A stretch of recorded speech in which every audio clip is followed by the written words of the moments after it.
Welcome to Passion and Profit. If you're a small business owner or solo entrepreneur, this episode is for you. It would not only help you achieve your business goals, but it will also help you enjoy the process. Let's get started. You have to know your ideal customer really, really well. This is probably like if I could wave a magic wand and help small businesses do one thing, it would be to help them really get to understand who their ideal customer is, because we're not going to be able to create content that helps move the needle, that serves them, that adds value, that like helps them understand what we have to offer if we don't know how to kind of meet them where they are.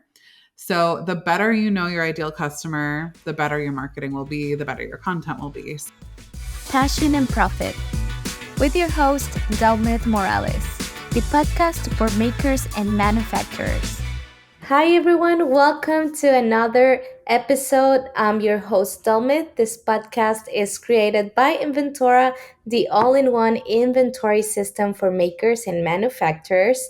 Today we are going to be talking about a very interesting topic, and I think that's something that we all struggle with is how to come up with content ideas. And I'm going to be talking with Lauren Tilden. Lauren is the host of Making Good, the podcast for small business owners who want to do better marketing. And she is also the founder of the small business membership Making Good Happen. And that's not the only thing she does. She also has a two product based businesses, so I know that she has a lot of experience in this area, and I'm very excited to be talking with you today. Lauren, welcome. Please, I'll leave you the time to introduce yourself and talk a little bit about your background. Yeah, thank you so much for having me. I think you did a great job. Like you said, I do a lot of things these days, but what I've really fallen in love with is marketing for small business owners. So my background before I started my own business was as a marketing director. I knew I loved certain things about it, but it wasn't until I started running my own small business that I realized like what I really love is helping small business owners, whether it's my own businesses or other businesses, do great marketing so that they can make a bigger impact, because I'm a big believer, and I know it's true that small businesses can make a huge impact on the world around us in so many different ways, in our communities, in the way that we spend our money and where we donate, like so many ways that small business owners can make a positive impact. But I think marketing is actually one of the best ways to help us do that, because marketing helps our businesses generate more money and generate bigger results so that we can then make the bigger impact that we want to make. So I love marketing. I love all things marketing and small business marketing. So I'm excited to chat with you. Yeah, I love that. I know, and I relate with you to help the small business owners. Inventora has that as a goal as well. So I know that we have the same goal with you, and I know that we have different perspectives. You come with marketing, and we come with all of things, numbers and financing. But I believe that marketing and all of those areas in your business are key to make it work. And in these days, marketing is very challenging. You have a lot of things that Mm-hmm. you have to deal with. A lot of competition and a lot of strategies that actually it can be overwhelming. So I think it's perfect for you to talk about why and how can we come up with content ideas that can really help us. I know that it's not going to be the same for everyone, but I know that you're going to give us the key tips for make it work for everyone. Yeah, absolutely. No, this is one of my favorite topics, because I think the bottom line is we probably all understand that we need to be marketing our businesses. We need to be creating content that gets in front of people. But sometimes what's actually stopping people from doing that is not that they can't make the time or that they don't know what to be doing. It's actually that they don't know what to say in the first place. So I'm a huge believer in how important this is. And I think there's a few really important things to start with foundationally. Number one is you have to know your ideal customer really, really well. This is probably Like if I could wave a magic wand and help small businesses do one thing, it would be to help them really get to understand who their ideal customer is, because we're not going to be able to create content that helps move the needle, that serves them, that adds value, that like helps them understand what we have to offer, if we don't know how to kind of meet them where they are. So the better you know your ideal customer, the better your marketing will be, the better your content will be. So I will always want to start at that point. Like, who is your ideal customer? How do they spend their days? What do they do on social media? What do they do when they pick up their phone in the morning? Like, what's the first app they go to? What do they struggle with, especially as it relates to your industry or your product? What are their pain points? What are their aspirations? Like, the better you can get to know them, the better your content will be. So, that's the kind of like foundational starting point, is knowing who your ideal customer is. The better you could do that, the better your content will be. If you want a lot of questions to ask your ideal customer, you can just Google like ideal customer avatar questions, and it's going to give you all kinds of different questions that you can ask or things that you can try to learn about your ideal customer. What I would say is, I'm personally less interested in like the demographics, like where they live and what their income level is. And those things to me are a little bit less important. I'm more interested in like what's going on in their head, like they call it psychographics. So like, what do they care about? What are their interests? What are their behaviors, especially when it comes to spending money? What magazines do they read? What blogs do they read? What influencers do they follow on Instagram? Anything you can find out about your ideal customer is only going to help you. The second thing that I would foundationally want to make sure everyone understands really clearly. So first, we want to understand who our ideal customer is. Second, to have like clear goals for your business. So what are you actually trying to do? Because marketing can do all kinds of different things for us. It can help us create a wholesale program. It can help us sell on Etsy. It can help us, do so many different things. So we want to make sure that we're investing in marketing that is actually going to help us do the things that we're focused on. So for example, if I really want to sell my products wholesale, I want to make sure that I'm creating marketing content, using marketing channels that are going to help me get wholesale accounts. It may not be enough to just spend all my time posting on Instagram if my goal is actually to get my products carried in stores. So getting really clear on what your goal is. And I like to like focus on one primary, what I call North Star goal, and design my marketing around that wherever possible. So I think those are the two things that I want to make sure everyone is starting with, is a very clear understanding of their ideal customer and a clear understanding of your goal. From there, it's time to start collecting insights about what our ideal customer is going to like. So I think one great place to do this is to actually look at your content that you've posted in the past.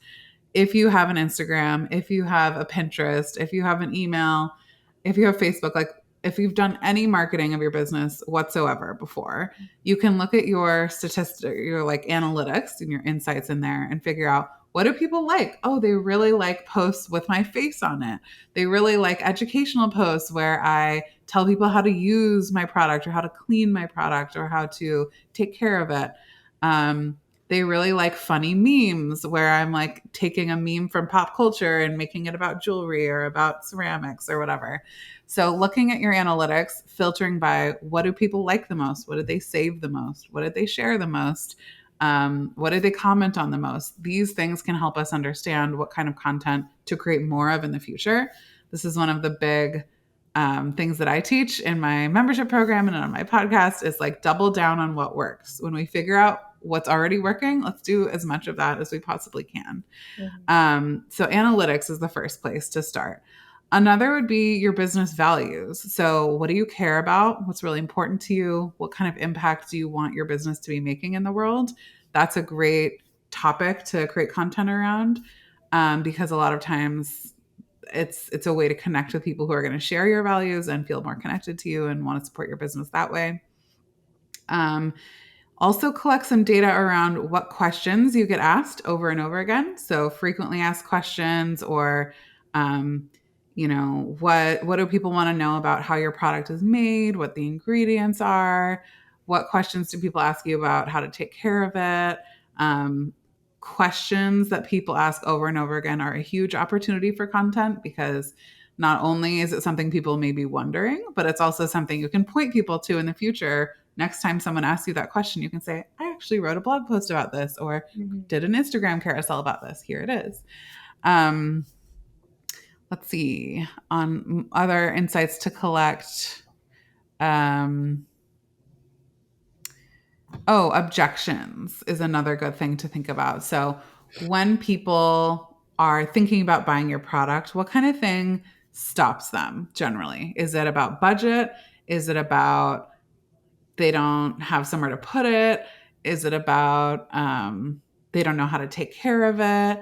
They think that they have too many. Like, whatever the objections are that you often get, these can be great things to create content around, to help people understand, like, oh, actually, you totally have everything you need to take care of this. Or if you're worried that this ceramic dish is going to break, actually, it's totally safe to put in the dishwasher and the microwave. It's super hardy.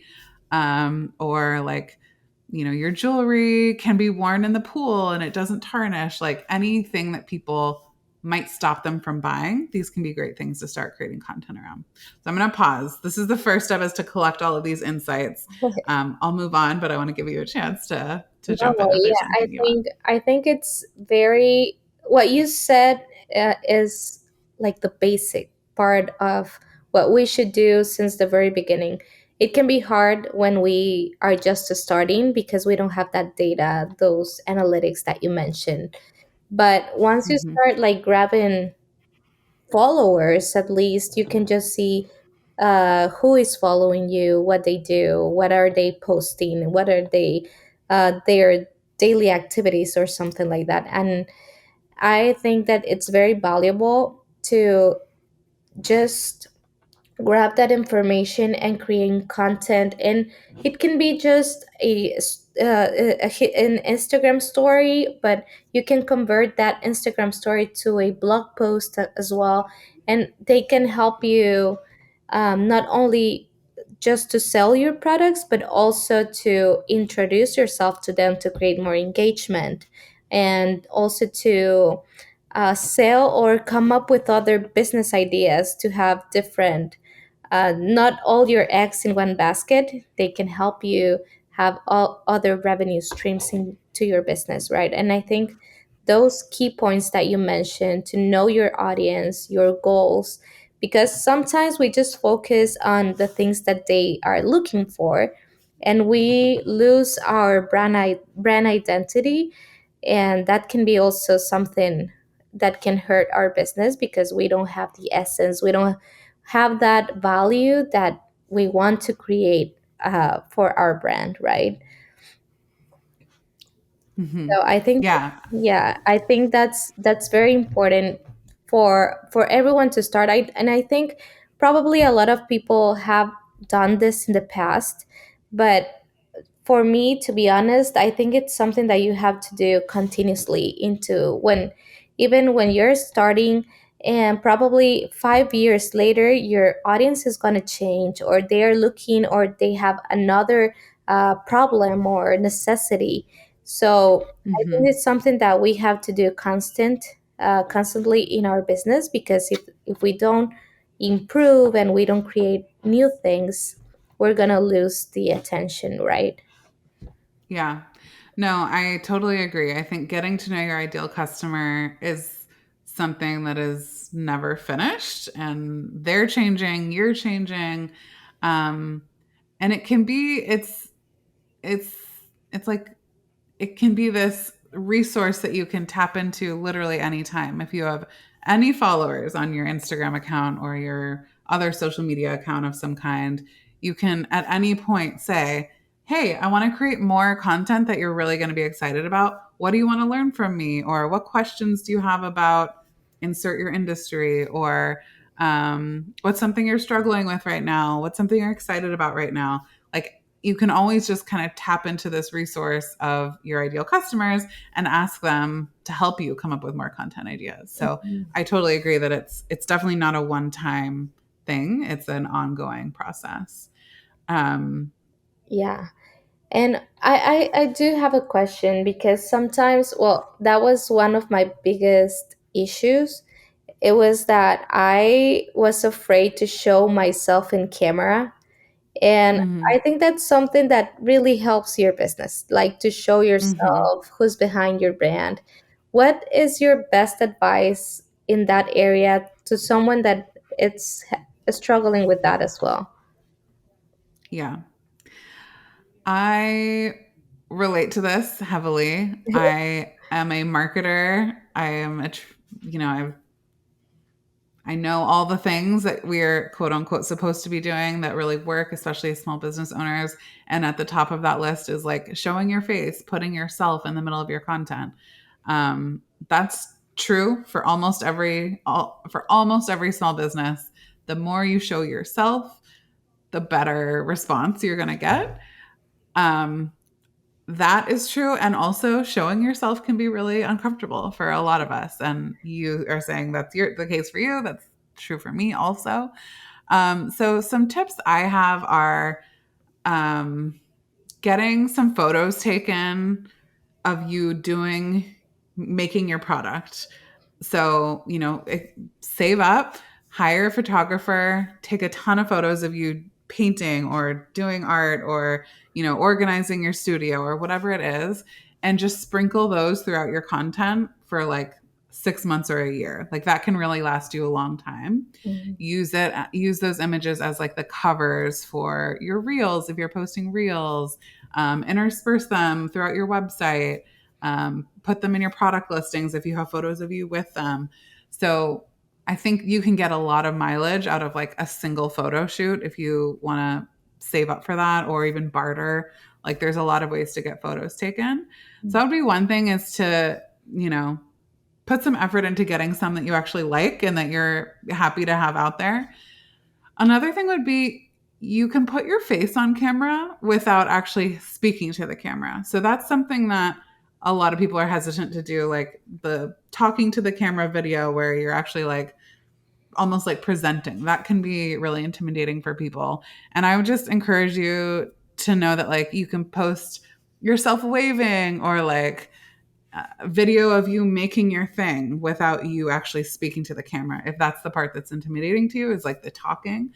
You don't actually have to, like, or you can do a voice overlay if it's a short form video. So I actually posted a video this morning before I recorded a podcast that was like about to record a podcast, and it was just me waving at the camera because I didn't feel like talking to the camera to say like I'm about to record a podcast. So it was just a like boomerang video of me waving with text over it, and like it's so simple, but I think those touch points with people where they see your face, like they're reminded that there's a human behind the business, they are really helpful. And they just remind people that like it's another person on the other end of this, not like a big corporation with like, an assembly line of machines creating whatever your product is.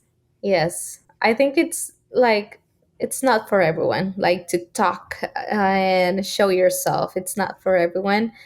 But like you said, those tips are great. Just to take pictures or record yourself without talking, because I think for me that's one of the issues. And once you get into like showing your face, you start getting more personal. So you also need Hmm. to find that limit and say, okay, this is my business account, it's not my personal account.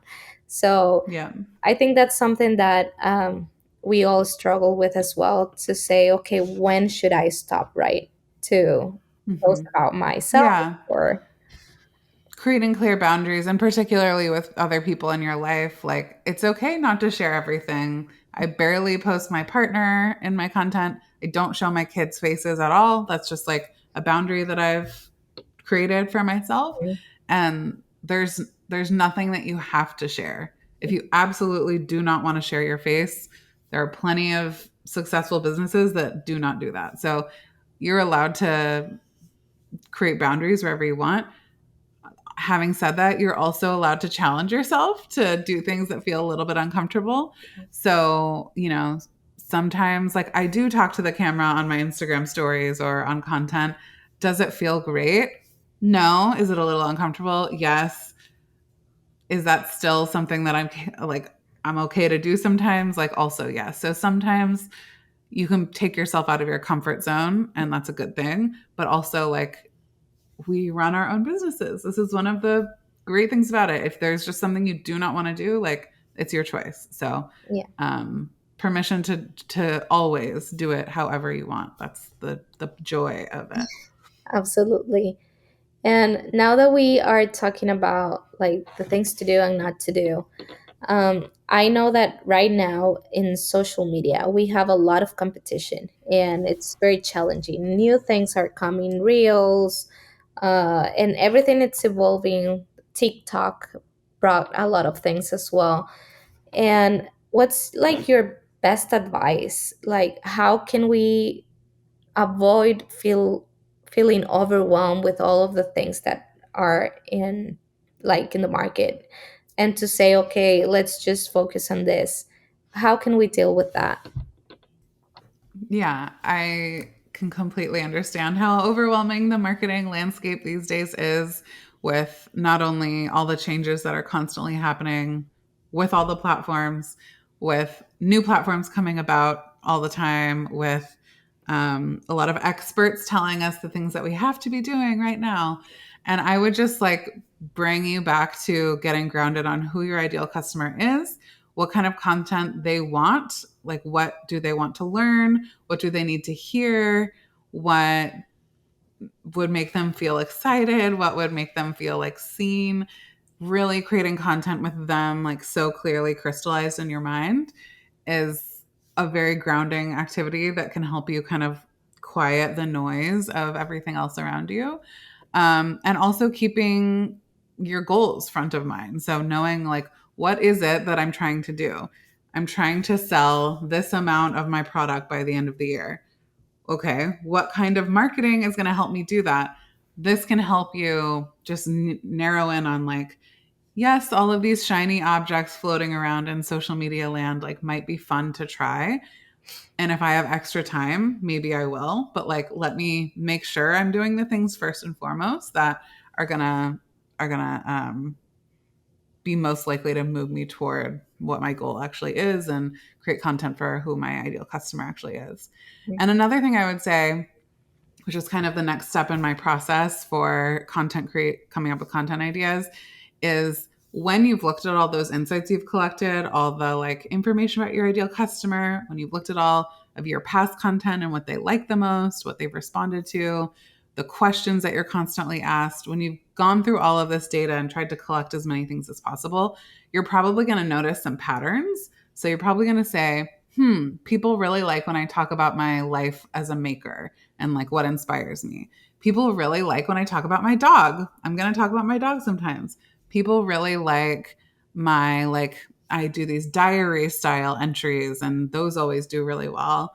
People really like when I talk about the motivation behind why I started my business. Like maybe there's 4 or 5 different categories of content that relates to your product, but it's not going to be like product categories. It's not going to be like art prints, greeting cards, Yeah. vinyl stickers. It's going to be kind of content categories. Mhm. And a lot of marketers call these content pillars. These are just topics that you go to over and over again.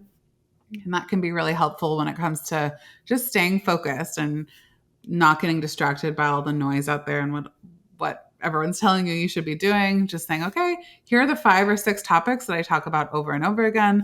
Let me create a piece of content about one of them. So Yeah.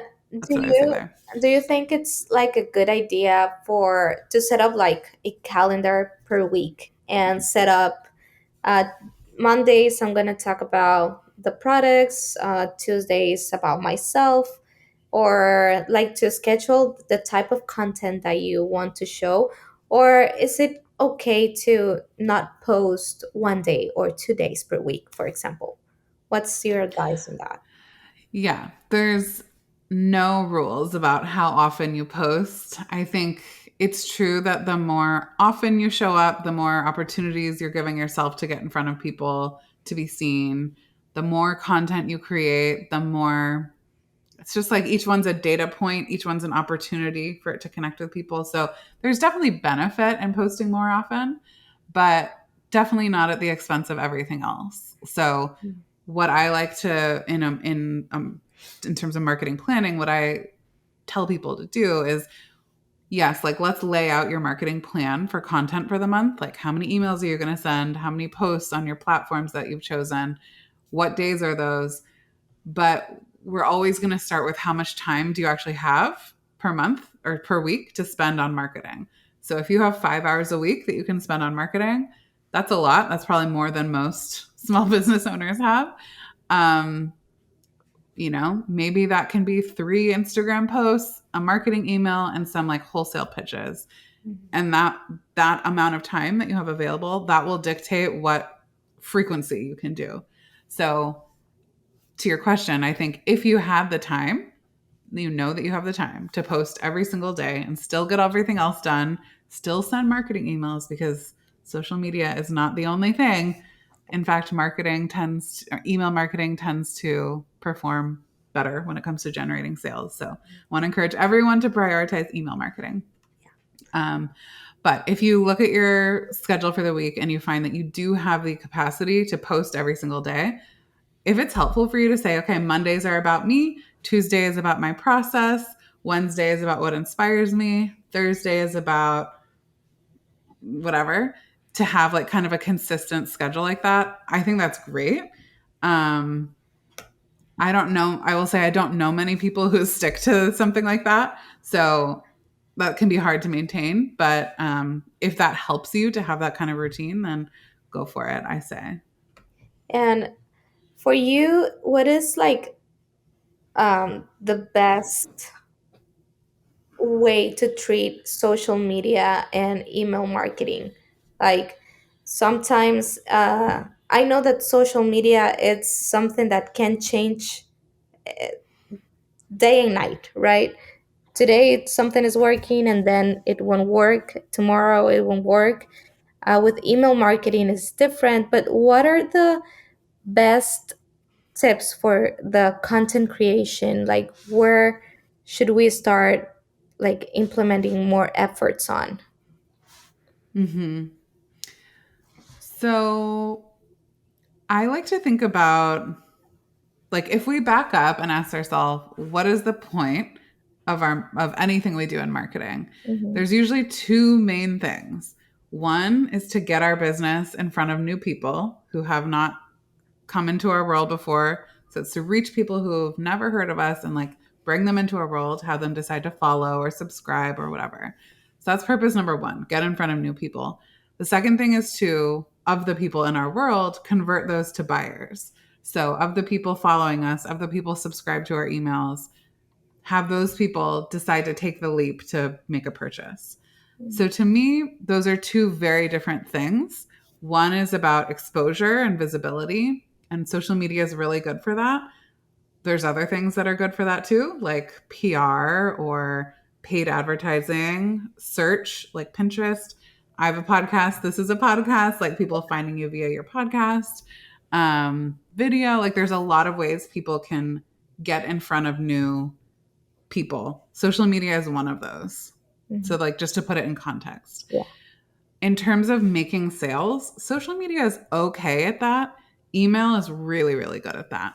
So, in terms of like when someone has come into your world, my priority is to get them on my email list because I know that they're way more likely to make a purchase if they get an email from me that's really well done than if they follow me on Instagram, in which case, like, they may or may not even see my content, So I don't know if that's a super clear answer to your question, but it's how I think about things of like the place that social media lives in my marketing world. It's like it's a way to reach new people. Mhm. And from that point, I really, really, really want them on my email list or to listen to my podcast because that's how they can really get to know me and really learn what I have to offer. So just, I think putting it in its place a little bit, like understanding it is not the be all end all. It's not even the most efficient way to make sales. It is useful, but it has a place. Yeah. Does that answer your question? Yes, I think it's a good. I like how you see each like apps or strategies, you can call them, because we need to understand how to treat social media. We need to know how to treat email marketing in our podcast and our YouTube channel. So Mm-hmm. all of those things are great for some things for your business, and they are all connected. I think uh, Mm-hmm. social media, for example, TikTok or Instagram, can help you grab the first touch with your customer, and then Mm-hmm. you can just, okay, now that you have the attention, let's move them to your email list so they can make purchases, and then let's keep them updated and with a lot of things to follow with our podcast, for example. So I think to learn how to treat each platform can help us Mm-hmm. understand how can we manage all the marketing things for our business, right?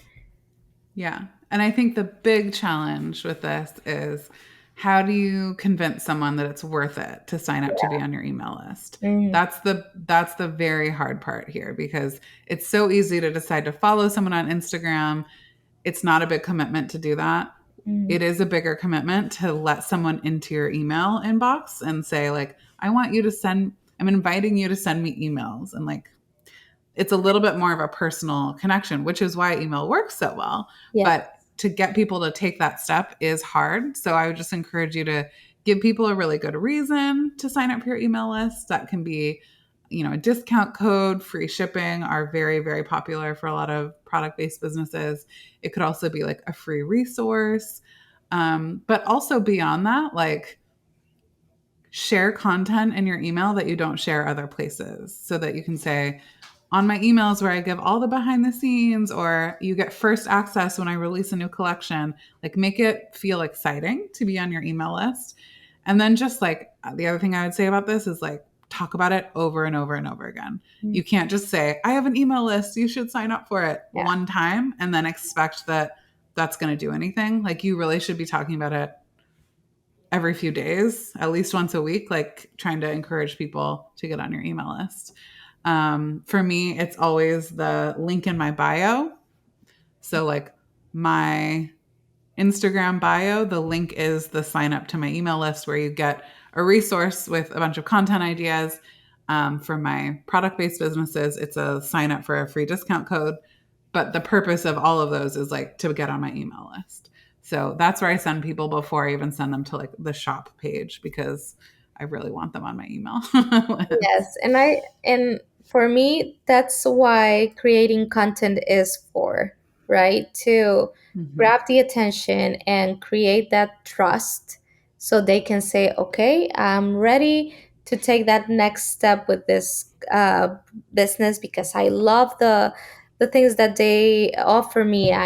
They have what I need and I want to know more about them.